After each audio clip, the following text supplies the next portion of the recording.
Waalaikumsalam warahmatullahi wabarakatuh. Alhamdulillahi rabbil alamin. Wassalatu wassalamu ala asrafil anbiya'i wal mursalin wa ala alihi wa ashabihi ajma'in. Kembali kita bersyukur kepada Allah Subhanahu wa taala dengan mengucapkan alhamdulillahi rabbil alamin. Berselawat kepada Nabi Muhammad sallallahu alaihi wasallam. Allahumma shalli ala sayyidina Muhammad wa ala ali sayyidina Muhammad. Assalamualaikum ya Rasulullah. Dimuliakan Allah Subhanahu wa taala. Kajian suku kita pada pagi ini akan disampaikan oleh Ustaz Dr. Muhammad Rakib Jamali kepada Ustaz kami bersama.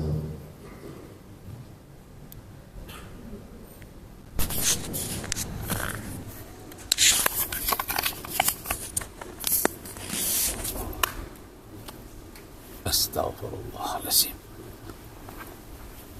Astaghfirullahaladzim.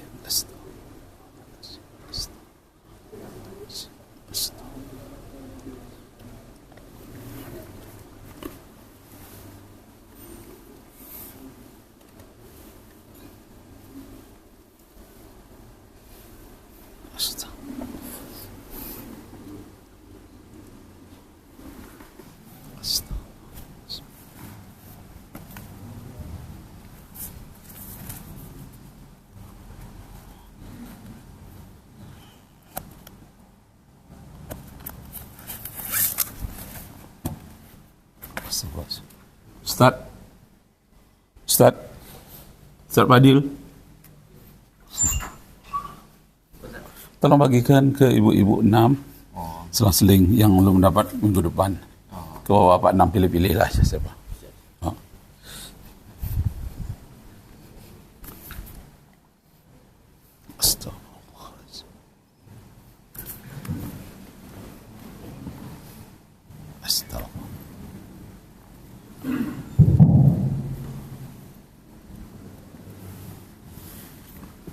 Assalamualaikum warahmatullahi wabarakatuh.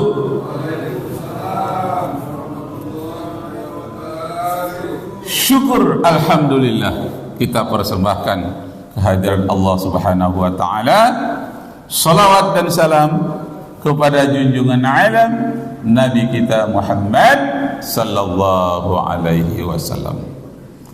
Bapak Ibu yang terhormat, ada buku kecil itu sisa dari saya bertugas beberapa tahun yang lalu, jadi tidak banyak. Jadi yang belum dapat minggu ini, minggu depan insya Allah dapat pada buku-buku kecil yang lainnya seperti ini. Jadi nggak banyak. Ini untuk contoh saja. Bisa dimaafkan Bapak Ibu?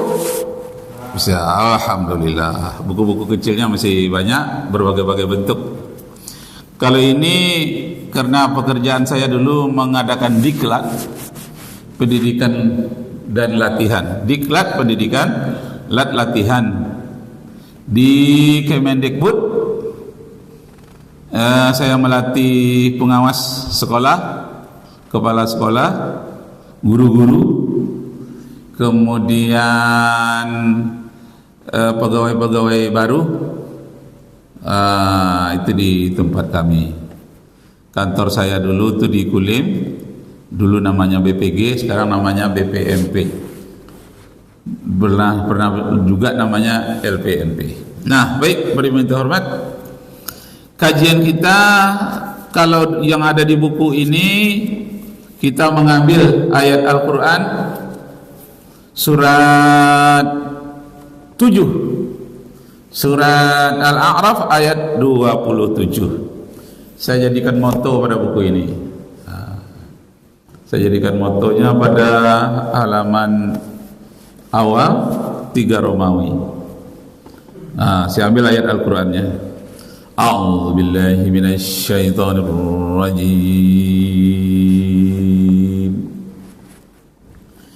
Bismillahirrahmanirrahim. Ya bani Adam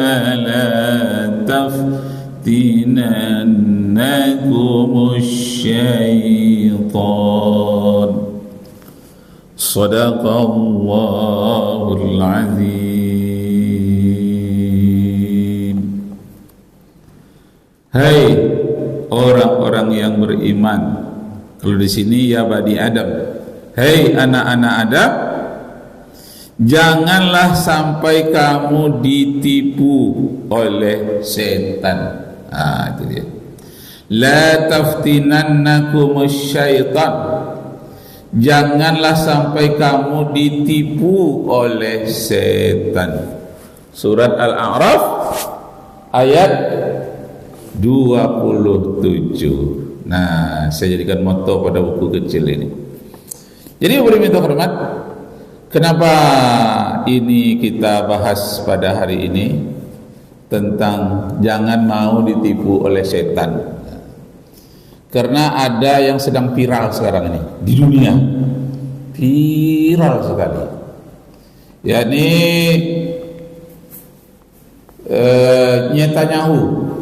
Benyamin Netanyahu sedang berdoa kepada setan. Sekarang ini menurut berita malam tadi, berita yang terbaru, dia sedang berdoa kepada setan. Serius? Viral ke seluruh dunia. Dia dalam bahasa Inggris. Jadi ditanyakan orang, wahai Netanyahu, kenapa kamu meminta dan berdoa menyembah setan, bahkan mengirim surat?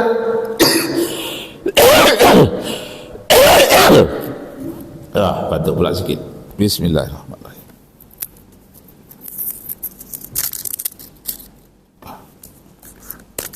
Bismillah. Maaf ya Pak Ibu, agak batuk sedikit.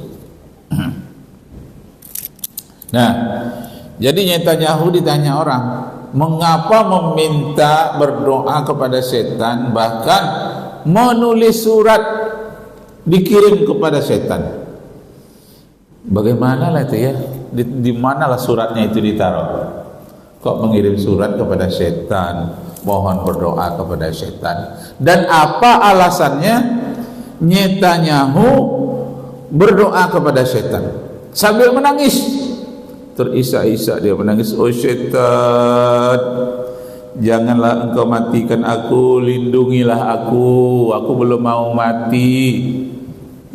Itu permintaan dari Netanyahu. Kenapa aku meminta pertolongan kepada setan? Karena katanya selama ini aku sudah berdoa kepada Tuhan. Berdoa aku kepada Tuhan agar Israel dimenangkan, agar Israel selamat dari gemburan Iran dan negara-negara lain, Mesir, Rusia, Cina. Jadi setelah aku berdoa katanya kepada Tuhan dari hari ke hari, bahkan bertahun-tahun, tak juga menang-menang Israel.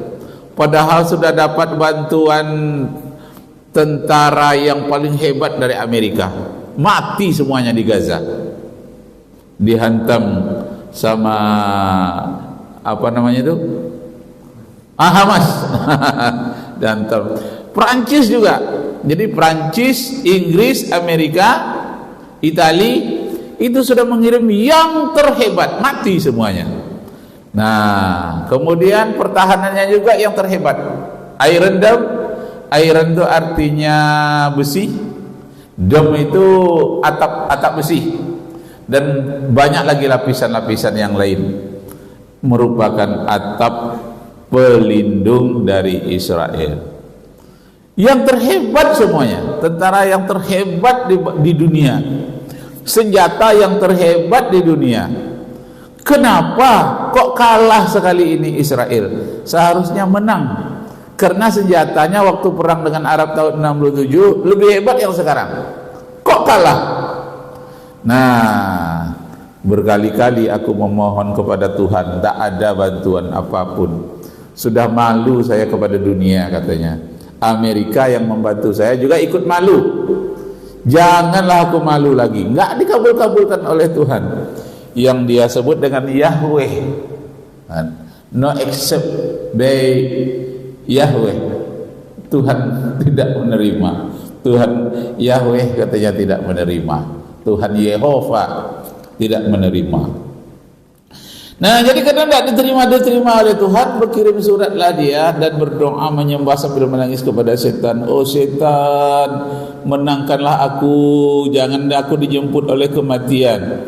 Belum ingin aku mati lagi sebelum Israel menjajah, menguasai seluruh Timur Tengah. Nah, berdoanya kepada setan itu karena sudah putus asa, berharap kepada Tuhan, tidak terkabul-kabul. Dia yakin sekali ini berdoa kepada setan dia akan terkabul. Baru saja dia berdoa, datanglah peluru kendali dari Iran, hancur markas terbesar Israel. Masya Allah. Nah, apa yang terjadi pada Netanyahu? Yang terjadi adalah dia ditipu oleh setan. Nah, ini ayat Al-Quran ini menjawab. Surat 7 ayat 27, surat Al-A'raf. La yaftinannakumus syaitan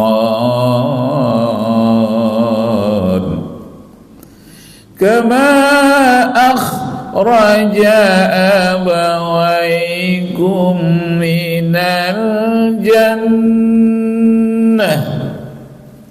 Jangan sekali-kali kamu mau ditipu oleh syaitan, karena syaitan itu telah berhasil mengeluarkan Adam dan Hawa dari surga.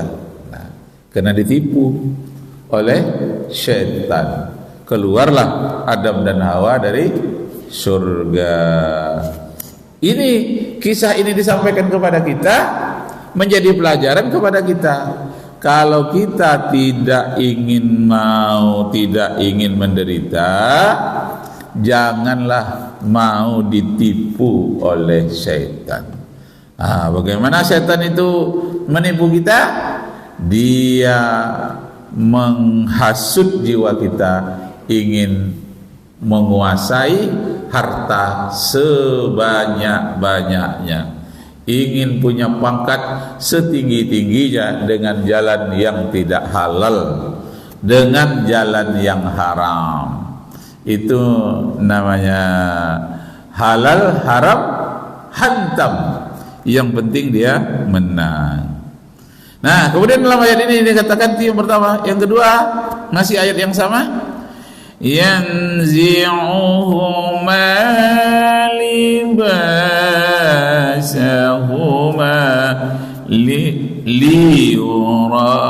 liriyahuma sawatihima. Akibatnya kalau mau ditipu oleh setan, ia akan membuat Adam dan Hawa atau anak cucunya kita ini akan menjadi malu, seperti terbuka auratnya. Jadi liriyahuma akan terlihat pada keduanya, maksudnya nenek moyang kita Adam dan Hawa, sawatihima, terlihatlah hal-hal yang memalukan kepadanya, tanggal pakaian kebesaran surga. Nah, itu akibatnya, habis kekuasaan kita, habis kemuliaan kita. Kemudian yang ketiga, innahu yarakum huwa qabiluhu min haitsu la yarawnahum, dan sesungguhnya akan diperlihatkan oleh Allah orang-orang yang meminta berdoa kepada setan, dan pengikut-pengikut setan itu akan mendapatkan kehinaan atau akan diperlihatkan malunya. Jadi malunya bukan main. Kenapa? Menyimpang. Kalau menyimpang itu akan mendapat malu yang bukan kepalang. seperti yang dirasakan oleh Gibran sekarang ini. Ternyata nggak punya ijazah ya, malu ya, itu bukan main, kena menyimpang. Masya Allah, ijazah SMA pun nggak punya. Ya Allah, seharusnya ya untuk presiden, wakil presiden seharusnya doktor. Kenapa? Karena doktor sudah jutaan sekarang jumlahnya, sehingga doktor saya nggak berharga lagi, terlalu banyak. Kalau dulu susah jadi dokter, sekarang di mana-mana saja guru SD, guru TK, belum lagi dokter honoris causa. Dokter honoris causa itu karena dia punya jasa, diberilah gelar doktor. Ada pula karena dia membeli, dibelinya. Dapat pula gelar doktor. Masya Allah. Nah, jadi jadi pendidikan ini sangat penting sekali. Terutama ya kalau sudah jadi pejabat itu harus menguasai bahasa Inggris. Tak bisa enggak itu. Kalau sudah S2 saja, jangan karena S3, S2 saja, itu tugas-tugasnya sudah dalam bahasa Inggris semua. Kalau di UIN, bahasa Inggris dan bahasa Arab. Jadi ketika saya menatar buku ini, pakai buku ini, peserta diklat, latihan dan diklat, apa kesalahannya? Kesalahannya yang saya lihat, saya ditugaskan itu tahun 2000, tahun 99, 2000. Nah, itu masalah pertama saya lihat soal makan. Jatah makan itu umpamanya 300 orang peserta. Itu tukang masak telah menyediakan 350. 50 ini untuk serap. Peserta cuma 300. Tapi goreng ayam, lauknya disediakan 350. 350 ini untuk serap. Tapi mengeluh kepada saya tukang masak. Pak Rakib katanya, macam mana peserta ini, peserta diklat ini, jumlahnya 300, sudah saya sisakan 50, masih kurang lagi, saya tambah lagi 50, masih juga kurang lagi. Ada apa ini? Rupanya mengambil punya kawan. Nah, jatah untuk dia itu misalnya goreng ayam itu 1 masing-masing, ada ngambil 2, bahkan ada yang ngambil 2 udah habis, dia ambil lagi. Akhirnya nggak cukup-cukup. Kenapa? Tidak jujur. Maka saya buatlah buku ini. Diberikan kepada peserta. Makan pertama ambil 1 itu hak kita. Ambil 2 sudah hak orang lain. Ambil 3 itu sudah keterlaluan. Rakus. Kadang ngambil ayam yang ketiga itu tak pula dimakannya semua, gigit sedikit, mungkin dia kenyang, dia taruh, numpuk sisa-sisanya itu. Nah, jadi ngambil yang pertama hukumnya mubah, boleh. Ngambil kedua sudah makruh, ngambil ketiga haram jatuhnya. Masya Allah. Nah, itu yang saya terangkan. Setelah saya ulang-ulang seperti itu, barulah peserta itu ngerti bahwa jatahnya itu, lauknya itu 1 masing-masing. Nah, tidak boleh 2. Akhirnya barulah agak cukup ya. Nah, kalau tidak dia ngambil semaunya, jatah orang lain dia ambil yang di belakang, nggak dapat. Akhirnya orang dapur nambah lagi 50. Oh, masih kurang juga lagi, nambah lagi. Waduh, ini seperti apa ini pesertanya? Nah, itu karena tidak jujur. Apa yang mendorong itu? Nafsu, ingin banyak. Padahal sudah banyak, malah tidak habis, jadinya mubazir.